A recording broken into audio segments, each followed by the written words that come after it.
ما علمتنا إنك أنت العليم الحكيم. அளவற்ற அருளாளனும் நிகரற்ற அன்புடையவனுமாகிய எல்லாம் வல்ல அல்லாஹ்வின் திருப்பெயரால் ஆரம்பம் செய்கின்றேன். ஸலாத்தும் ஸலாமும் சத்திய தூதர் நபிகள் பெருமானார் ஸல்லல்லாஹு அலைஹி வஸல்லம் அவர்களின் மீது, அன்னாரின் வழியை அப்படியே பின்பற்றி நடந்த உத்தம சத்திய சஹாபாக்கள், தாபிஈன்கள், தபா தாபிஈன்கள், உலகில் வாழ்ந்து மறைந்த இன்னும் வாழ்ந்து கொண்டிருக்கின்ற முஃமினான முஸ்லிமான ஆண்கள், பெண்கள், குறிப்பாக இந்த ஜும்ஆவுடைய சபையிலே அமர்ந்திருக்கக்கூடிய நம் அனைவரின் மீதும் அல்லாஹ்வுடைய சாந்தியும் சமாதானமும் ரஹ்மத்தும் பரக்கத்தும் நிறைவாக நின்று நிலவட்டுமாக. ஆமீன். எல்லாம் வல்ல அல்லாஹ் ஜல்ல ஷானஹு தஆலா நம்மவர்கள் அனைவர்களுக்கும் மருத்துவமனை கஷ்டங்கள், அதன் சிரமங்கள், அதன் செலவுகளை விட்டும், கடுமையான நோய்களை விட்டும் நம்மையும் நம்மை சார்ந்தவர்களையும் உலக மக்கள் அனைவரையும் அல்லாஹ் பாதுகாப்பானாக. ஆமீன். அன்பு நிறைந்தவர்களே, அல்லாஹ்வின் நல்ல அடியார்களே, சகோதரர்களே, பெரியோர்களே, நாம் வாழும் இந்த வாழ்க்கைக்கு அல்லாஹ் தஆலா ஒரு எல்லையை வகுத்திருக்கின்றான். உலகில் பிறந்த ஒவ்வொரு மனிதருக்கும் அல்லாஹ் தஆலா ஒரு எல்லையை விதித்திருக்கின்றான். அந்த எல்லைக்கு அவன் வந்துவிட்டான் என்று சொன்னால் அவனுடைய வாழ்க்கை முடிவடைந்துவிடும். அந்த எல்லை எவ்வளவு காலம் என்பது யாருக்கும் தெரியாது. நம்முடைய எல்லை இன்னும் எவ்வளவு மீதம் இருக்கிறது என்பதை யாராலும் புரிய முடியாது. 6ஆக இருக்கலாம், 100ஆக இருக்கலாம், 60ஆக இருக்கலாம், 20ஆக இருக்கலாம். எவ்வளவு காலம் என்பதை அல்லாஹ் மறைத்து வைத்திருக்கின்றான். அந்த எல்லையை அறிந்தவன் அல்லாஹ்வாக இருக்கின்றான். எனவே யாரும் அந்த எல்லையை அறிய முடியாது. ஆனால் உலகில் பிறந்த ஒவ்வொருவரும் இதை புரிந்திருப்பார்கள். அது என்னவென்றால், நிச்சயம் உலகில் வந்த ஒவ்வொருவரும் இந்த உலகத்தை விட்டு செல்ல வேண்டும் என்பதை ஒவ்வொரு மனிதரும் புரிந்திருப்பார்கள். இதை மறுப்பவர்கள் யாருமே இருக்க முடியாது. இஸ்லாமிய கவிஞர் அழகாக சொன்னார், இந்த உலகம் வருவோரும் போவோரும் தங்குமிடம். இது நிரந்தரமாக இருக்கும் இடம் அல்ல, வருவோரும் போவோரும் தங்கும் இடம். இதுவல்ல நமக்கு உரிய இடம். அங்கு இருக்கிறது வேறு பெரிய இடம். உண்மையிலே பார்க்க போனால் இந்த உலகம் அவர் சொன்னதை போன்று வருவோரும் போவோரும் தங்குமிடம்தான், தங்குமிடம் மட்டும்தான். ஆனால் நமக்கு நிலையான ஒரு இடம் இருக்கின்றது என்று சொன்னால் அதுதான் மரணத்திற்கு பின்னால் வரக்கூடிய ஒவ்வொரு இடங்களும். ஒரு மனிதன் இந்த உலகத்தை விட்டு மறைந்து விட்டால், மரணித்து விட்டால், அந்த மனிதனுக்கு 2 வாழ்க்கைகள் இருக்கின்றது. 2 வாழ்க்கை. அவன் சந்திக்கக்கூடியது 2 வாழ்க்கை. அதிலே ஒன்றுதான் மன்னரை வாழ்க்கை, அடுத்து மறுமை வாழ்க்கை. இதையெல்லாம் ஒவ்வொரு முஸ்லீமும் சந்தித்தே ஆக வேண்டும். ஒவ்வொரு மனிதனும் சந்தித்தாக வேண்டும். முஸ்லிம்கள் இதை நம்பிக்கை கொண்டிருக்கின்றோம். ஆனால் ஒவ்வொரு மனிதனும் மன்னரை வாழ்க்கையை சந்திக்க வேண்டும், மறுமையை சந்தித்தே ஆக வேண்டும் என்ற நிலை இருக்கின்றது. இதிலே நாம் முதலிலே பார்க்க போவது மன்னரை வாழ்க்கை. அதை பற்றியே நாம் இந்த ஜும்ஆவிலே பேச இருக்கின்றோம். அன்பு நிறைந்தவர்களே, அல்லாஹ்வின் நல்ல அடியார்களே, சகோதரர்களே, பெரியோர்களே, நபிகள் பெருமானார் ஸல்லல்லாஹு அலைஹி வஸல்லம் அவர்கள் கூறினார்கள், இன்னமல் கப்ரு ரௌதத்தும் மின் ரியாதில் ஜன்னah அவ் ஹுஃப்ரத்தும் மின் ஹுஃப்ரின் நார். நிச்சயமாக கபர் இருக்கின்றதே, கபர் ஆகிறதே, ஒன்று சொர்க்க பூங்காக்களில் ஒரு பூங்காவாக இருக்கும், அல்லது நரகத்தின் படுகொலிகளில் ஒன்றாக இருக்கும் என்பதாக சொன்னார். நாம் வாழும் வாழ்க்கையை அடிப்படையாக வைத்தே அது சொர்க்கத்தின் பூஞ்சோலையாக மாறுவதும் நரகத்தின் படுகொலையாக ஆவதையும் அல்லாஹ் தஆலா நம்முடைய வாழ்க்கையின் அடிப்படையை வைத்து அமைத்திருக்கின்றான். ஒவ்வொருவரும் அதை தேர்ந்தெடுக்க அல்லாஹ் உரிமை கொடுத்து விட்டான். உங்களுக்கு தேவை என்றால் உங்களுடைய கபரை சொர்க்கத்தின் பூஞ்சோலையாக மாற்றிக்கொள்ளுங்கள், அல்லது நரகத்தின் படுகொலையாக ஆக்கிக் கொள்ளுங்கள். எனவே கபர் என்பது இரண்டாகத்தான் இருக்கும், ஒன்று சொர்க்கத்தின் பூங்கா அல்லது நரகத்தின் படுகொலை. அல்லாஹ் நம் அனைவரையும் சொர்க்கத்தின் பூஞ்சோலையாக நம்முடைய கபர்களை ஆக்குவானாக. அன்பு நிறைந்தவர்களே, அல்லாஹ்வின் நல்ல அடியார்களே, நாம் வாழும் வாழ்க்கையை அதற்கு அடிப்படையாக வைத்திருக்கின்றோம்.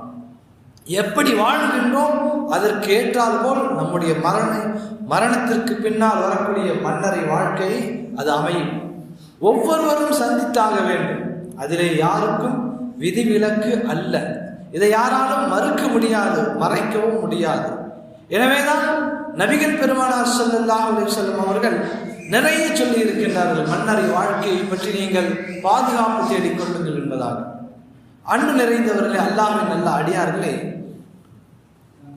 ஒரு தடவை நபிகள் பெருமானார் ஸல்லல்லாஹு அலைஹி வஸல்லம் அவர்கள் மஸ்ஜிதிற்கு உள்ளே நுழைகின்றார்கள், பள்ளிவாசலுக்கு உள்ளே நுழைகின்றார்கள். நுழையும் சமயத்திலே அங்கு சிலர்கள் மிக மகிழ்ச்சியாக தங்களுடைய பற்கள் எல்லாம் வெளியில் தெரியும் அளவிற்கு சிரித்துக் கொண்டிருக்கின்றார்கள். சிலர் தோழர்கள் பெருமானார் ஸல்லல்லாஹு அலைஹி வஸல்லம் அவர்கள் இதை பார்த்த உடனே அவர்களிடத்திலே கூறினார்கள், நீங்கள் மரணத்தை அதிகமாக நினைவு கூறுவீர்களானால், உங்களுடைய இன்பங்களை முறிக்கக்கூடிய மரணத்தை நீங்கள் நினைவு கூறுவீர்களாயின் நான் காணும் இந்த நிலை ஏற்படாது என்பதாக சொன்னார். ஞாபகம் ஊட்டினார்கள் அவர்களுக்கு. நான் காணும் இந்த நிலை அது ஏற்படாது என்று சொன்னார்கள். சொல்லிவிட்டு பெருமானார் ஸல்லல்லாஹு அலைஹி வஸல்லம் அவர்கள் சொன்னார்கள், கபர் ஒவ்வொரு நாளும் அது சொல்லிக்கொண்டே இருக்கின்றது. என்ன சொல்றது தெரியுமா? ஒவ்வொரு நாளும் சொல்லுகின்றது, நான் மண் வீடாக இருக்கின்றேன், நான் புழுப்பூச்சிகள் நிறைந்த வீடாக இருக்கின்றேன், நான் தனிமையின் வீடாக இருக்கின்றேன், நான் வெறுச்சி நிறைந்த வீடாக இருக்கின்றேன் என்பதாக அந்த கபர் கூறாத நாளே இல்லை என்பதாக பெருமானார் ஸல்லல்லாஹு அலைஹி வஸல்லம் அவர்கள் கூறிவிட்டு சொன்னார்கள், ஒரு அடியான், ஒரு முஸ்லிமான அடியான் அந்த கபரிலே அடக்கப்பட்டால், அடக்கப்பட்டவுடன் அந்த கபர் அவரிடத்திலே பேசும் என்று சொன்னார்கள் பெருமானார். கபர் நம்மிடத்திலே பேசும். அது என்ன பேசும்? அந்த முஃமினான அடியானை பார்த்து அந்த மன்னரை சொல்லுமாம், அந்த கபர் சொல்லுமாம், உன் வரவு நல்வரவாகட்டும். முதலில் வரவேற்கும், உன் வரவு நல்வரவாகட்டும். பூமியின் மீது நடந்து சென்றவர்களில் நீ எனக்கு மிகவும் பிரியமானவனாக இருந்தாய். இங்கு நான் உன்னிடம் நடந்து கொள்ளும் முறையை நீ காணப்போகின்றாய். இப்பொழுது என்னிடம் நீ ஒப்படைக்கப்பட்டிருக்கின்றாய். கபரிடத்திலே ஒப்படைக்கப்பட்ட பிறகு அந்த கபர் பேசும், இன்று நான் உன்னிடத்தில் நடந்து கொள்ளும் முறையை நீ பார்க்க போகின்றாய் என்று சொல்லிவிட்டு அந்த கபர் மிக விசாலமாக ஆகும். எந்த அளவிற்கு என்று சொன்னால், அவருடைய பார்வை எவ்வளவு தூரம் செல்லுகின்றதோ அந்த அளவிற்கு மிக விசாலமாக ஆகும் என்று சொன்னார்கள் நபிகள் பெருமானார் ஸல்லல்லாஹு அலைஹி வஸல்லம். எப்படி பார்த்த உடனே கபர் என்பது நமக்கெல்லாம் தெரிந்தது எவ்வளவுங்க, ஒரு சின்ன பாக்ஸ் மாதிரி தான் இருக்கும். ஆனா அல்லாஹ் மூமினான அடியார்களுக்கு அதை எவ்வளவு விசாலமாக ஆக்குகின்றான் என்று சொன்னால், தங்களுடைய பார்வை விரிந்து பறந்து செல்லும் அளவிற்கு மிக விசாலமாக அதை ஆக்குகின்றான் என்பதாக நபிகள் பெருமானார் ஸல்லல்லாஹு அலைஹி வஸல்லம் சொல்லிவிட்டு சொன்னார்கள், அவருக்கு சொர்க்கத்தை காட்டப்படும். சொர்க்கத்தை அல்லாஹ் கபரிலே காட்டுவான். காட்டி அந்த சொர்க்கத்திலிருந்து நறுமணத்தை, காற்றை அல்லாஹ் தஆலா வீசச் செய்வான் என்பதாக சொன்னார். அதை அவர் உணர்வார். சொர்க்கத்துடைய வாழ்க்கை இப்படி ஒரு ரம்யமான வாழ்க்கையா, ஒரு சுகமான வாழ்க்கை என்று அவர் அந்த நேரத்தில் அதை ரசித்து கொண்டிருப்பார் தன்னுடைய மண்ணறையிலே. அல்லாஹ் நம் அனைவரையும் அது போன்ற மண்ணறை உடையவராக அல்லாஹ் ஆக்கி அருள்வானாக.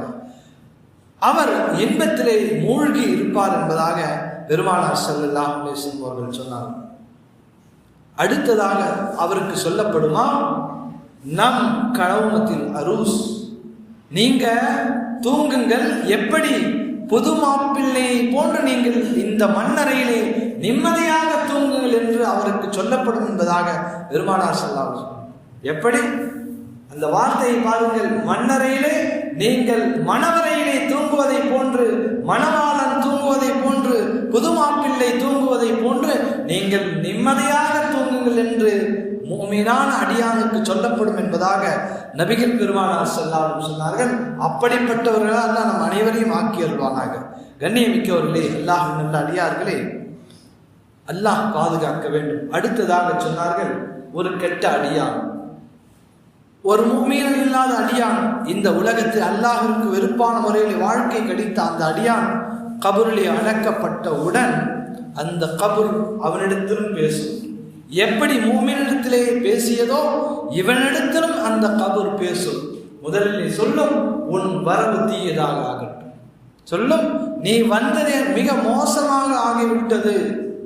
பூமியில் நடந்து சென்றவர்களே நீ எனக்கு மிகவும் வெறுப்பானவனாக இருந்தாய் என்பதாக அந்த கபர் அவனை திட்டும் என்பதாக சொன்னார்.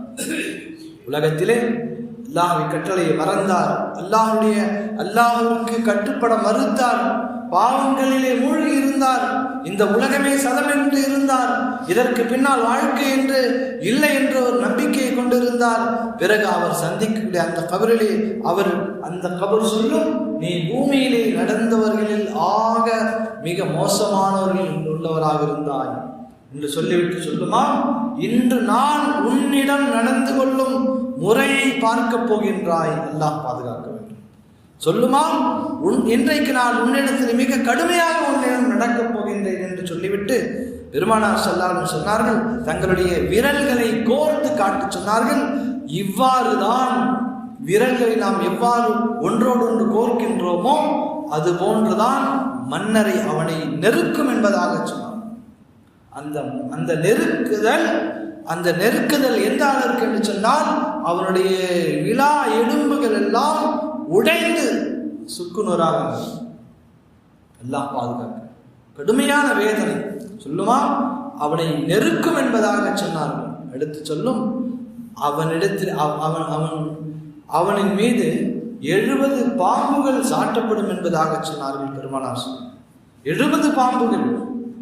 அதிலே ஒன்றை சொன்னார்கள், அந்த ஒரு பாம்பு இருக்கின்றதே இந்த பூமியின் மீது மூச்சு விடுமையானால் இந்த பூமியிலே அதாவது புற்பூண்டுகள் கூட முளைக்காது என்பதாக சொன்னார்கள். கியாமத்து வரை அந்த ஒரு பாம்பு இந்த பூமியின் மீது மூச்சு விடுமையானால் இந்த பூமியிலே எந்த விதமான புற்பூண்டுகளும் முளைக்காது என்பதாக சொன்னார்களே. அப்படிப்பட்ட 70 பாம்புகளை அந்த கெட்ட அடியான் மீது சுமத்தப்படும் என்பதாக சொன்னார்கள் பெருமானார் ஸல்லல்லாஹு அலைஹி வஸல்லம். அல்லாஹ் நம் அனைவரையும் இது போன்றது ஒரு கபராளியை விட்டும் பாதுகாப்பானாக. கண்ணியமிக்கவர்களே, அல்லாஹ்வின் நல்லடியார்களே, எனவேதான் பெருமானார் ஸல்லல்லாஹு அலைஹி வஸல்லம் சொன்னார்கள், கபர் மன்னரை என்பது சொர்க்கத்தின் பூங்காவாக இருக்கும் அல்லது நரகத்தின் படுகொலியாக இருக்கும். அதை தேர்ந்தெடுப்பது உங்களுடைய கையில் இருக்கின்றது, நம்முடைய கையில் இருக்கிறது. அதை நாம் தேர்ந்தெடுப்பதற்காக உலகத்திலே வாழ்க்கையை அடிப்படையாக வைத்திருக்கின்றார். வாழும் காலம் எப்படியோ அதற்கு ஏற்றாற்போல் அல்லாஹ் தஆலா அந்த வாழ்க்கையை அமைத்திருக்கின்றான்.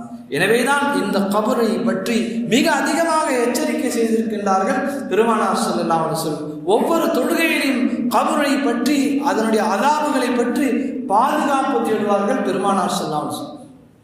பாதுகாப்பு தேடுவார்கள். ஏனென்றால் மிக கடுமையான இடம் அது. சொல்லப்படுகின்றது, 3வது ஹலீஃபா ஹஜ்ரத் உஸ்மான் ரலியல்லாஹு அவர்கள் அந்த கபரின் பக்கம் சென்றால் தங்களுடைய தாடி நனையும் அளவிற்கு அழுவார்கள், தேம்பி அழுவார்கள் என்றாக சொல்லி. நமக்கெல்லாம் அதை பார்த்தால் அழுகை வருவதில்லை. ஆனால் அவர்களிடம் கேட்கப்படுமா, ஹலீஃபா அவர்களே, நீங்கள் நரகத்தை பற்றி பேசும் பொழுது கூட இவ்வளவு என்ன நீங்கள் அழுவதில்லை தோழரே, நீங்க என்ன செய்யறதில்லை, ஆனால் உங்களிடத்திலே நீங்கள் கபரை பார்த்தால், கபரிஸ்தானுக்கு சென்றால் இந்த அளவிற்கு நீங்கள் அழுகின்றீர்களே, அதற்கான காரணம் என்ன என்று கேட்கப்படும் பொழுது சொல்லுவார்களாம் ஹஜ்ரத் உஸ்மான் ரலியல்லாஹு அவர்கள், மனிதன் மரணித்த பின்பு அவன் சந்திக்கக்கூடிய முதல் மன்சில் அதுவாகும், முதல் இடம் அதுவாகும்.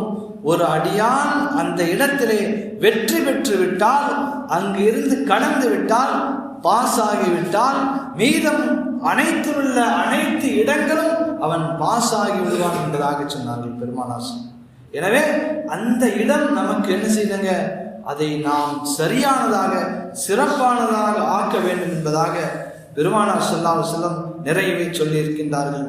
அன்பானவர்களே, அல்லாஹ்வின் நல்ல அடியார்களே, பெருமானார் ஸல்லல்லாஹு அலைஹி வஸல்லம் அவர்கள் சொன்னார்கள், நீங்கள் கபரிஸ்தானுக்கு செல்லுங்கள், ஒவ்வொருவரும் கபரிஸ்தானுக்கு செல்லுங்கள், அந்த கபர்களை ஜியாரத் செய்யுங்கள், அங்கு சென்று அந்த கபரை பாருங்கள்.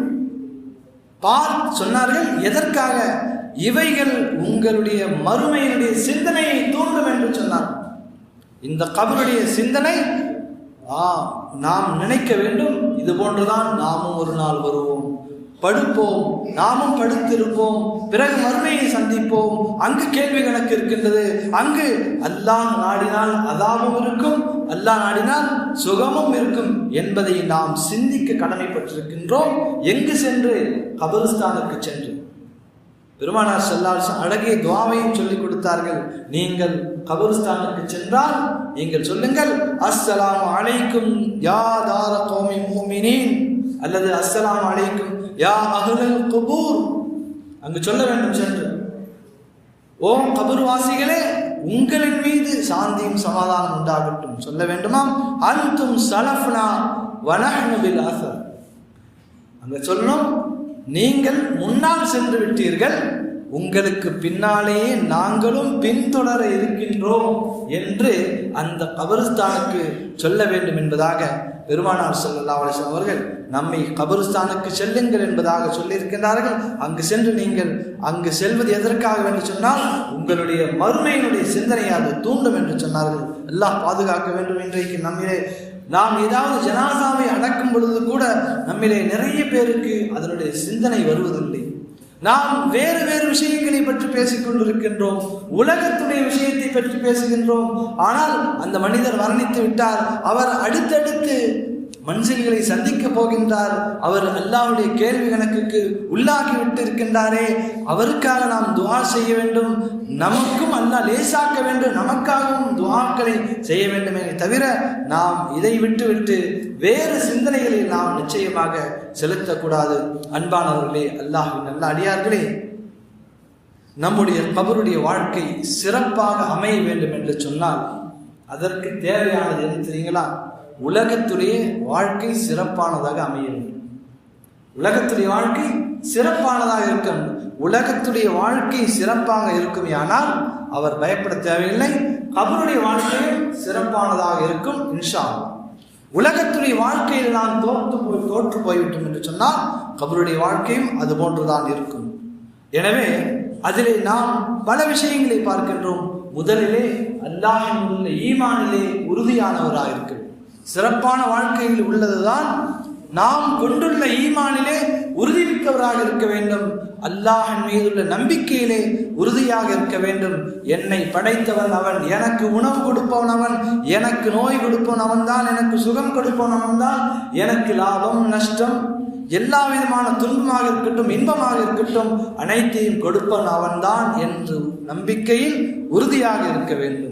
அதே போன்று அந்த நம்பிக்கை உறுதியாக இருக்கின்றது என்பதற்கு அடையாளம் தான் ஐங்கால தொழுகை.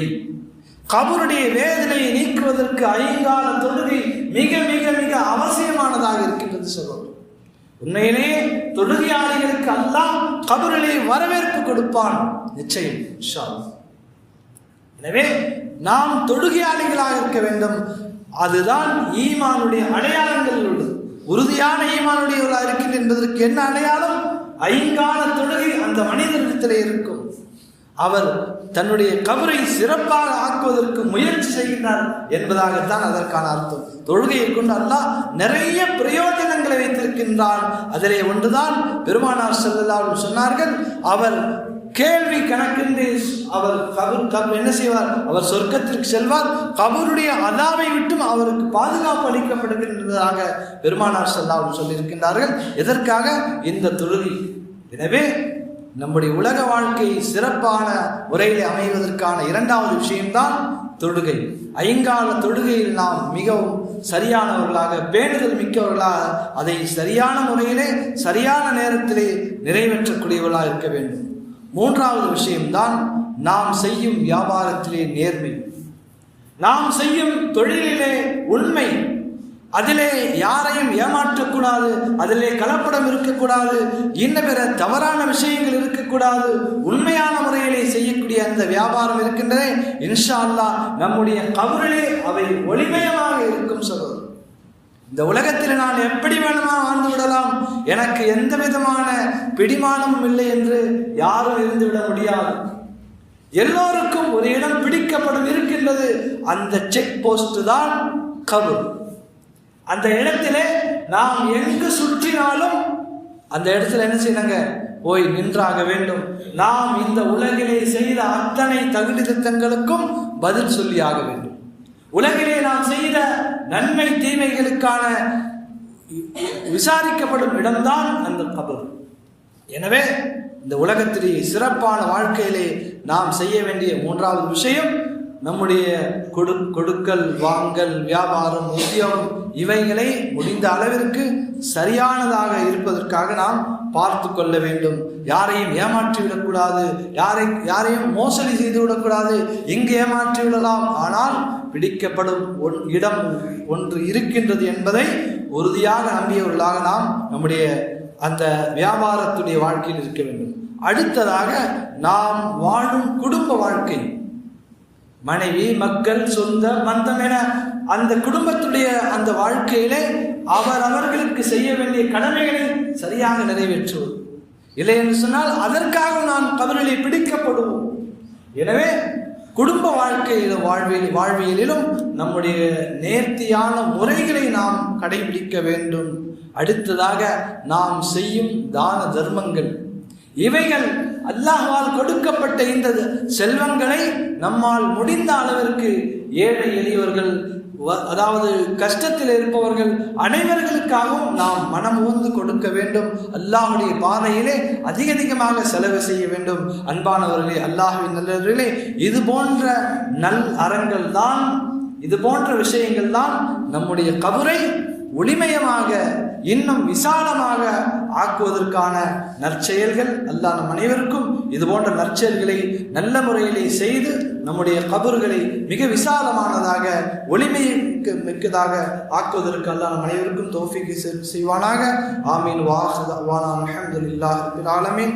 அஸ்ஸலாமு அலைக்கும் வரஹ்மத்துல்லாஹி வபரகாத்துஹு.